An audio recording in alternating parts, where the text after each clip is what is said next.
We chose Bethesda because we actually started out as street vendors, and we did that for the first 3 years that we were in business. And one of the places we used to sell at, it's called the Bethesda Women's Farmers Market. It's down the street. But we did really well there, so when it came time to choose a spot for our store, we had like developed a clientele, so we thought Bethesda would be a good place to start. Bethesda just really seemed like our audience, and we already had like quite a following at that point. So after almost 3 years of doing the vending, and I didn't tell you, we used to go to AU almost once a week and sell there too. So AU's pretty close to Bethesda, so when we opened a store, we got a lot of AU people like still following us in Bethesda, even though we stopped going there eventually. We actually get a lot of, our core clientele is office workers, and they come in at lunchtime because we're right in downtown Bethesda.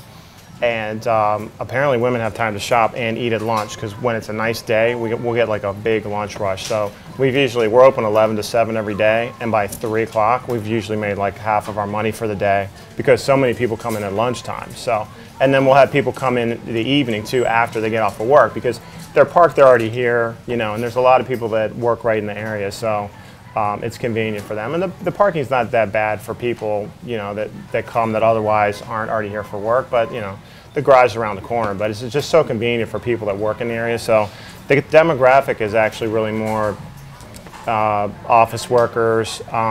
You know, we get anything from girls that just graduated from college that are in their first job, all the way up to, and we have regular customers like in their 50s and even 60s, women that are still working, that's stopping here on a regular basis, and a couple retirees thrown in to boot. I would say we're actually chameleons, because we don't set the styles, we follow the styles, because the primary thing we do is buy used clothing, and we buy used clothing.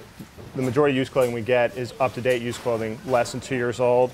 So we're sort of behind the trends. We carry a little bit of new clothing too, and that stuff is it's sort of young, contemporary, I guess, but we have to stay with sort of low price points compared to the industry average, because the majority of what we sell is used. So customers come in with sort of like a cheaper mindset. So, you know, we can't carry new designer jeans, for example. Like, you know, there's places in the area like the Denim Bar, the Jean Machine. They have jeans that cost like $200 and up, brand new. We could never sell those new, because the average used item that we have is, in the summer, it's like less than $10. In the wintertime, it's around $14 or so. So that's our average price point. So with the new clothing, we have to stay with less expensive lines and lower price points. But the used clothing, yeah, I like to say, like I said, we're